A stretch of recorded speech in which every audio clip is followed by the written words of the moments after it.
YouTuber ప్రశ్న రావణ్ ను పిఠాపురం పోలీసులు అదుపులోకి తీసుకున్నారు.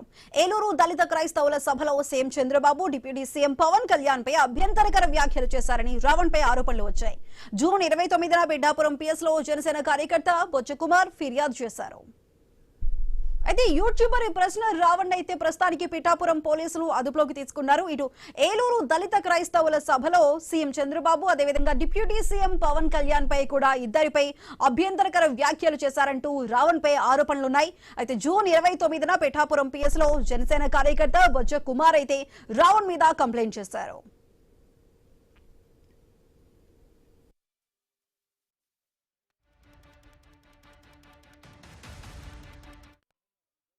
పిఠాపురం పోలీసులు యూట్యూబర్ ప్రశ్న రావణ్ ను అదుపులోకి తీసుకున్నారు. ఏలూరు దళిత క్రైస్తవుల సభలో ఇటు సీఎం, డిప్యూటీ సీఎంలపై కూడా అనుచిత వ్యాఖ్యలు చేశారు, అభ్యంతరకర వ్యాఖ్యలు చేశారంటూ కూడా ఆరోపణలు వచ్చాయి. జూన్ 29న పిఠాపురం పిఎస్ లో కంప్లైంట్ చేశారు జనసేన కార్యకర్త బొజ్జు కుమార్ రావణ్ పై. ఇటు రావణ్ పై కూడా పలు సెక్షన్ల కింద కేసు నమోదు చేశారు పోలీసు అధికారులు.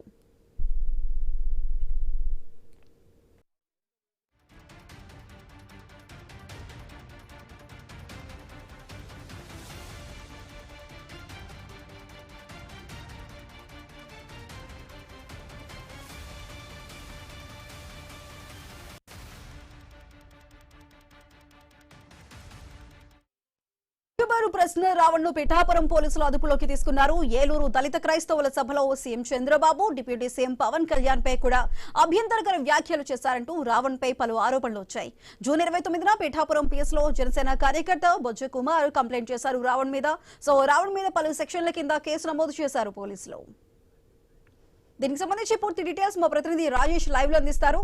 రాజేష్, చెప్పండి, రావణ్ కి సంబంధించి ఇటు బొజ్జ కార్తిక్ అయితే కంప్లైంట్ ఇచ్చారు, బొజ్జ కుమార్. ఆ కంప్లైంట్ కి సంబంధించి ఏ సెక్షన్ల కింద కేసు నమోదు చేశారు? ప్రస్తుతానికి పోలీసులు విచారణ చేయబోతున్నారా, రిమాండ్ లోకి తీసుకోబోతున్నారా?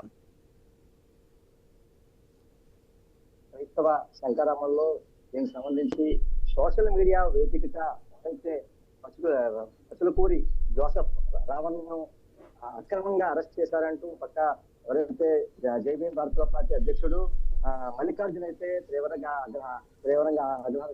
చెప్పచ్చు. అయితే దీనికి సంబంధించి ఎవరైతే అక్కడ బొజ్జ కార్తిక్ ఇచ్చిన ఫిర్యాదు మేరకు 41A నోటీస్ ఇవ్వకుండా అక్రమంగా అరెస్ట్ చేశారు. హైదరాబాద్ నుంచి కావాలని చెప్పి తీసుకువెళ్లారంటూ కూడా ఒక పక్క సోషల్ యాక్టివిస్ట్ బొజ్జ ఐశ్వర్య, మరో పక్క మల్లికార్జున కూడా ఆగ్రహం వ్యక్తం చేసే పరిస్థితి చెప్పచ్చు. ప్రధానంగా చూసుకుంటే కూటమి ప్రభుత్వం నుంచి CM Chandrababu, deputy CM Pawan Kalyan, మరో పక్క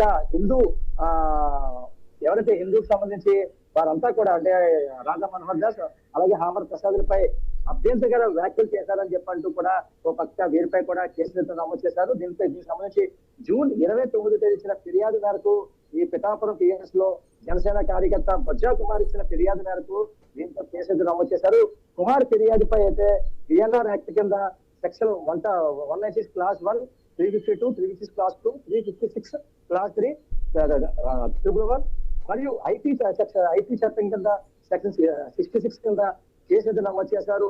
అయితే ఇప్పటికే దీనికి ఎవరైతే AP CM Chandrababu, deputy CM Pawan Kalyan వీరంతా కూడా ఎవరైతే హిందూ సంఘాలపై కూడా వీరు చేసిన వ్యాఖ్యలపై అయితే రాధా మనోహర్ దాస్, మరో పక్క హమారా ప్రసాద్ వీరిపై చేసిన వ్యాఖ్యలకు సంబంధించి దీనికి ఎవరైతే ఈ రావణ్ పై కూడా కేసులు అయితే నమోదు చేశారు. ఇదంతా కూడా అక్రమంగా అరెస్ట్ చేశారంటూ కూడా ఒక పక్క జైభీం భారత్ పార్టీ అధ్యక్షుడు జాడా శ్రావణ్ కుమార్, అలాగే కాకినాడ జిల్లా అధ్యక్షుడికి సంబంధించి ఒక పక్క ఎవరైతే మల్లికార్జున, మరో పక్క సోషల్ యాక్టివిస్ట్ బొజ్జ ఐశ్వర్య వీరంతా కూడా ఇప్పటికే ఈ కాకినాడ జిల్లా అధ్యక్షుడికి సంబంధించి ఒక పక్క మల్లికార్జున, మరో పక్క సోషల్ యాక్టివిస్ట్ బొజ్జ ఐశ్వర్య కూడా పోలీస్ స్టేషన్ దగ్గరికి వెళ్ళి పిఠాపురం దగ్గరికి వెళ్ళి కావాలని చెప్పి ఒక పక్క రావణ్ అరెస్ట్ చేశారంటూ కూడా ఒక పక్క వారు ఆగ్రహం చేసే పరిస్థితి కనబడుతుంది. మరో పక్క ఈ జనసేన నాయకులు, కూటమి నాయకులు చెప్పిన పరిస్థితి దీనికి సంబంధించి ఏదైతే CM Chandrababu, deputy CM Pawan Kalyan పై ఇటువంటి ఘాటైన వ్యాఖ్యలు చేయడం ఎంతవరకు కరెక్ట్, వీరు చేసుకున్న క్రైస్తవ సభల్లో వారికి సంబంధించి వారు మాట్లాడుకోవాలి. కానీ ఒక పార్టీ ఏపీ సీఎం చంద్రబాబు మీద, అలాగే పార్టీ అధ్యక్షుడు డిప్యూటీ సీఎం పవన్ కళ్యాణ్ పై ఇలాగ వ్యాఖ్యలు చేయడం ఎంతవరకు కరెక్ట్ అని చెప్పి ఒక పక్క కూటమి నేతలైతే ఆగ్రహం వ్యక్తం చెప్పచ్చు. ప్రధానంగా చూసుకుంటే దీనికి సంబంధించి ఎవరైతే జోసెఫ్ అలియాస్ రావణ్ పై ఇప్పటికే పిఠాపురంలో కూడా కేసు నమోదు చేసిన నేపథ్యంలో వారిని అయితే అదుపులో తీసుకున్నారు. అయితే ఇప్పటికే కూడా వారు ఆ వ్యాఖ్యలు ఎందుకు చేయవలసి వచ్చింది, ఏలూరు క్రైస్తవ మహాసభల్లో వారు ఎందుకు అటువంటి వ్యాఖ్యలు చేశారని దానిపై కూడా ఇప్పటికే పోలీసులు అయితే విచారణ చేపడుతున్న పరిస్థితి చెప్పవచ్చు. అయితే ప్రధానంగా చూసుకుంటే ఇప్పటికే జై భీమ్ భారత్ పార్టీకి సంబంధించి పక్క ఎవరైతే కాకినాడ పార్లమెంట్ అధ్యక్షుడు మల్లికార్జున, మరోపక్క సోషల్ యాక్టివిస్ట్ గా ఉన్న ఐశ్వర్య కూడా ఇప్పటికే ఈ పిఠాపురం పోలీస్ స్టేషన్ వెళ్ళి అక్కడైతే పోలీసుల్ని నిలదీస్తున్న పరిస్థితి. మరోపక్క ఈ కూటమి నేతలు ఈ ఎవరైతే పార్టీ అధినేతలను ఇలా మాట్లాడి ఎంతవరకు కట్టని చెప్పి ఒక పక్క కూటమి నేతలు ఆగ్రహం వ్యక్తం చేస్తున్నారు. అయితే దీనికి సంబంధించి ఇప్పటికే ఒక పక్క రావణ్ పై అయితే ఇప్పటికే పిఠాపురంలో కేసులు అయితే నమోదు చేశారు.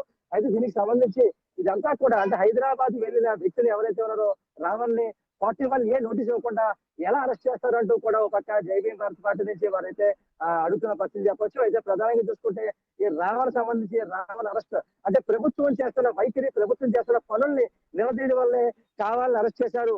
ఎవరైతే కాకినాడ రూరల్ ఎమ్మెల్యే పంతం నానాజీ వైఎస్ఆర్ పార్టీ అధ్యక్షుడు జగన్మోహన్ రెడ్డిపై ఘాటైన వ్యాఖ్యలు చేశారు. వారిని ఎందుకు అరెస్ట్ చేయలేదు, వారిపై ఎందుకు కేసులు నమోదు చేయాలని చెప్పి ఒక పక్క జై భీమ్ భారత్ పార్టీ నాయకులు అయితే అడుగుతున్న పరిస్థితి చెప్పొచ్చు. అయితే ప్రధానంగా చూసుకుంటే దీనికి సంబంధించి ఇప్పటికే ఏదైతే ఈ జోసెఫ్ అలియాస్ రావణ్ పై కేసులు అయితే నమోదు చేశారు. అయితే పిఠాపురం పోలీస్ స్టేషన్ లో కూడా వీరిపై కూడా ఇప్పటికే పూర్తి విచారణకు చేపడుతుంది. అంటే ఈ క్రైస్తవ సభల్లో సోషల్ మీడియా వేదికగా ఇటువంటి వ్యాఖ్యలు చేయాల్సిన అవసరం ఎందుకు వచ్చింది అనే దానిపై కూడా పోలీసులు దీనిపై పూర్తి విచారణ చెప్పొచ్చు. అయితే ప్రధానంగా చూసుకుంటే ఇప్పటికే పిఠాపురం సంబంధించి ఇప్పటికే పోలీస్ స్టేషన్ వద్ద ఒక పక్క కూటమి నేతలు, మరో పక్క జై భీమ్ భారత్ పార్టీ నాయకులు కూడా ఇప్పటికే అక్కడ స్టేషన్ వద్ద చేరుకున్నారు. Right Rajesh, thank you.